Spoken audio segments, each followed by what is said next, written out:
I dream to be a world tour surfer, but first I need to learn to catch more waves, and first I need to be bigger. I do dream about that all the time.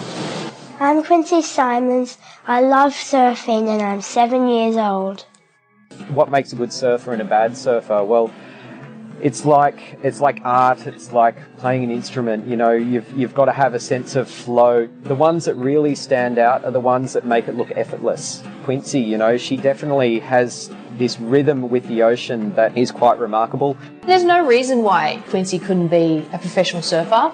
You know, I was actually really stoked for her to have such a great connection with the ocean at such a young age.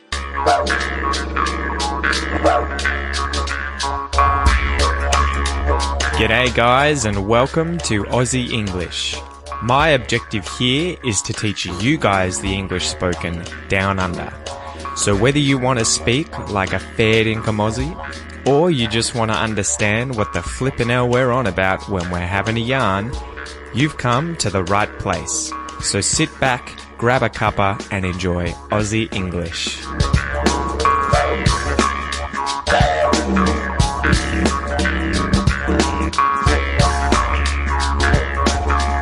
G'day guys and welcome to this episode of Aussie English, the number one place to learn Australian English, but also get your English from intermediate to advanced. We're all about the advanced natural English on this podcast. So guys, welcome to Aussie English. If it's your first time listening, it's great to have you here. Thank you so much for joining us. And if you are a long time listener, welcome back. Welcome back once again.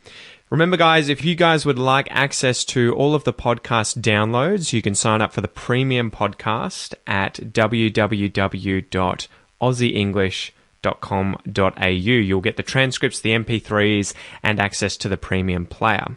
Now, if you want to take your English to the next level with all the bonus content and all of the courses that I create for the Academy, make sure that you jump into the Academy, which you can do so via, again, www.aussieenglish.com.au. There are up to 90 different courses in there for you guys, and they are associated with these expression episodes. So you'll learn a lot about Australia, you'll learn a lot of English expressions, a lot of complicated vocabulary. If you're trying to expand your vocab, you'll learn slang, Australian history and culture, and also you'll get access to the special dialogue episodes. There's a special course in there for natural English dialogues, okay? So if you want to speak English more like a native speaker, more naturally, I really recommend that you give the Academy a go and complete the dialogue course.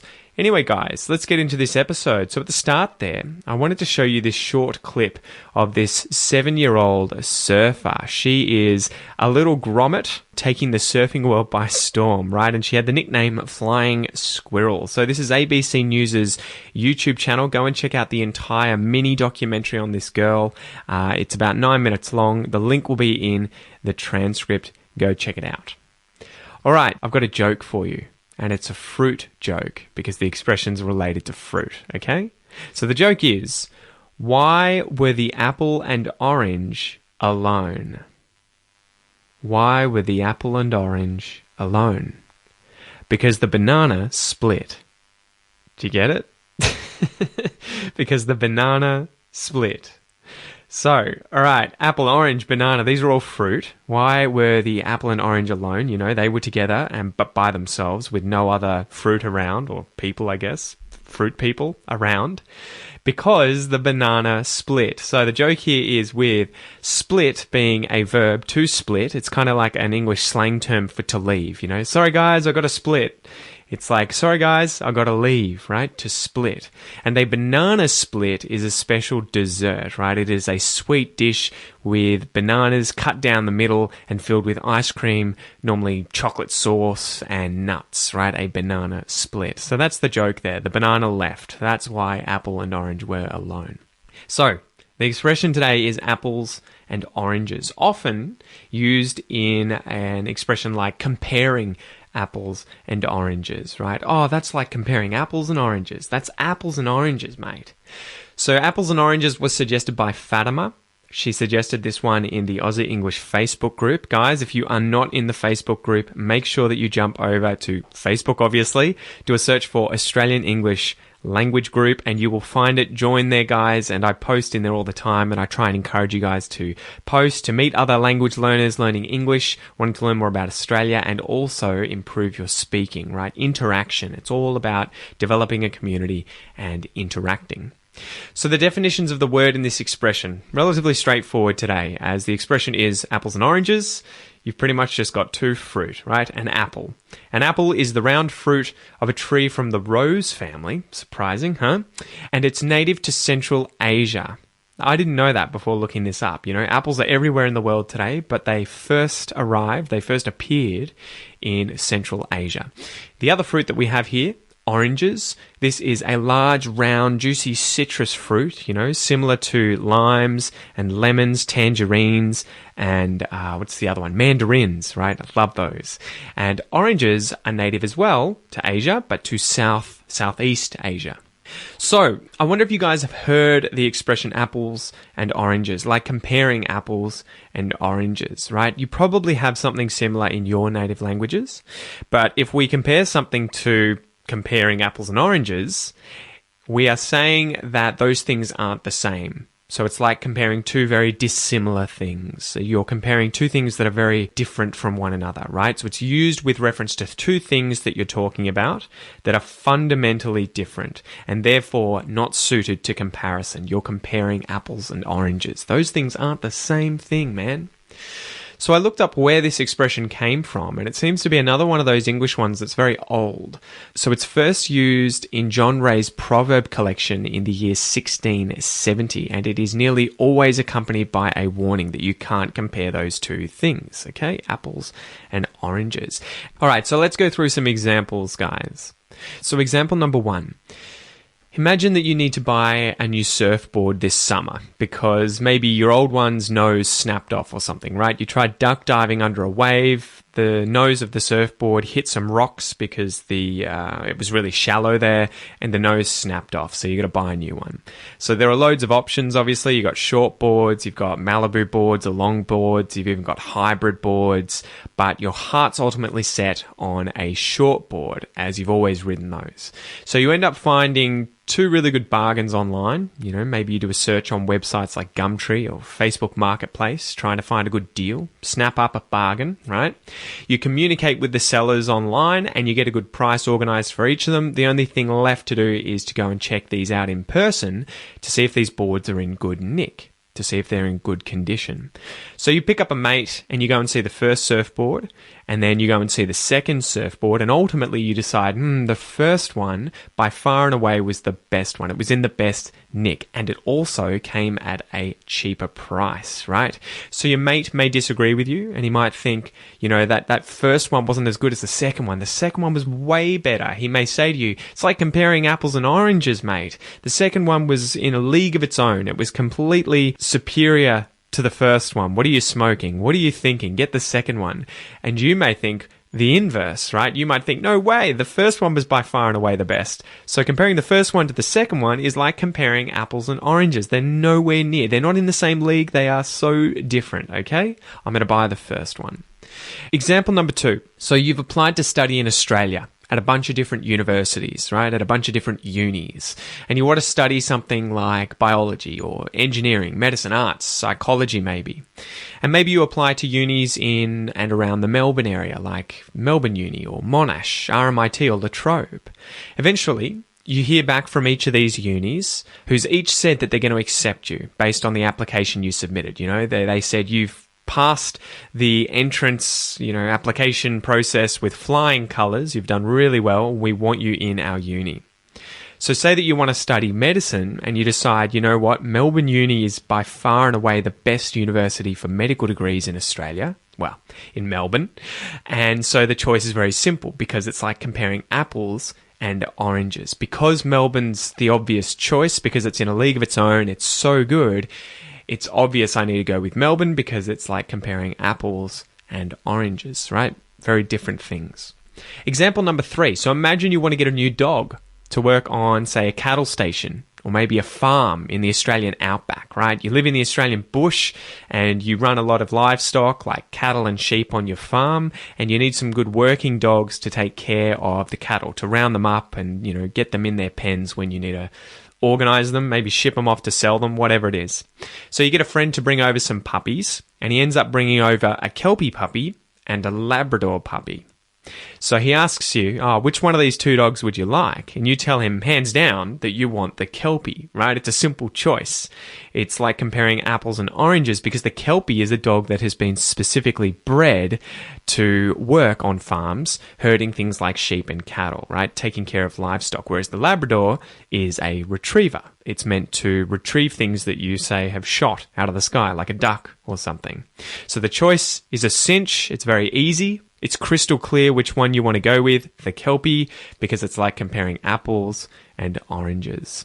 So there you go, guys. The expression apples and oranges, hopefully you understand that now. Hopefully you can use that just like a native speaker would use it in conversation. It is when you are comparing two fundamentally different things that are not suited to comparison. So you can't compare those two things, mate. It's like comparing apples and oranges. Those are two very different things. You can't compare them. If they were the same, it'd be apples and oranges, right?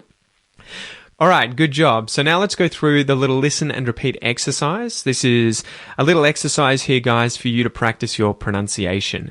When I'm talking with my students, when I'm giving them advice on working on their pronunciation, I'm always telling them it is a never-ending battle, right? This is something that you've got to work on every single day if you're trying to improve your language skills. And it's something I do every single day in the languages I'm learning, okay? So just spend a little bit of time doing this each day and your pronunciation will definitely sharpen up, okay? So listen and repeat after me. Apples.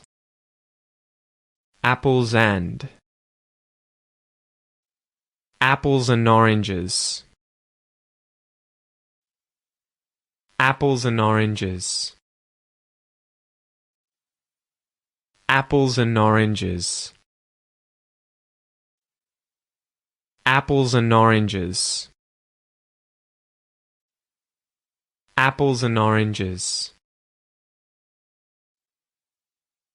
So before we get into the next exercise, pay attention there to how I'm linking these. Apples and oranges. So the word and quite often gets turned into an N sound, literally like the letter N, right? Apples and oranges, except it's a schwa quality, right? Instead of saying N, you're saying N. Apples and oranges. Apples and oranges. We're also linking that Z sound at the end of apples to the start of apples and. The D disappears off the end of and, because it's just and we link that N sound to oranges. Apples and oranges. Ooh, I should also mention, it's the dark L there at the end of apples. So I'm not actually saying L, la, la, la, la, la, the light L. So I'm saying it more like a reverse W sound, that ooh, apples. Apples. So this happens when the L sound is followed by no sound at all, or a consonant, the Z sound in this case. Apples and oranges. Okay, so we'll do this 5 more times and then we'll get into the next exercise. Apples and oranges. Apples and oranges. Apples and oranges. Apples and oranges. Apples and oranges. All right, so now I'm going to go through the sentence. I think it's like apples and oranges. You think it's like apples and oranges. Pay attention here to how these words are linking together, okay? And try and get that flow happening where listen to my intonation, my cadence, the way I'm linking these words, and try and do that yourself, okay? Let's go. I think it's like apples and oranges.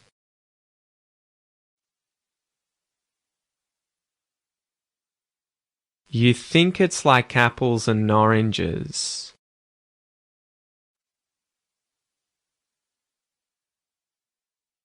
He thinks it's like apples and oranges.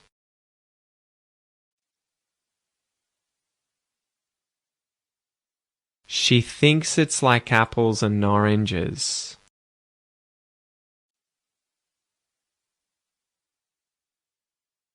We think it's like apples and oranges.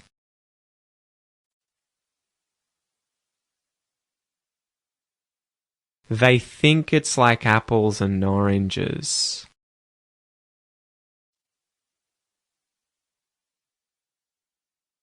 It thinks it's like apples and oranges.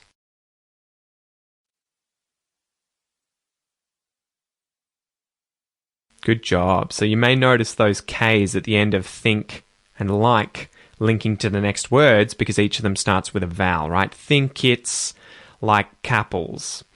All right. Remember, if you're working on your pronunciation, I have an Australian pronunciation course designed to teach you how to speak English with an Australian accent. So if you want to level up your Australian English pronunciation, make sure that you go to aussieenglish.com.au/courses and you can sign up for the Australian pronunciation course.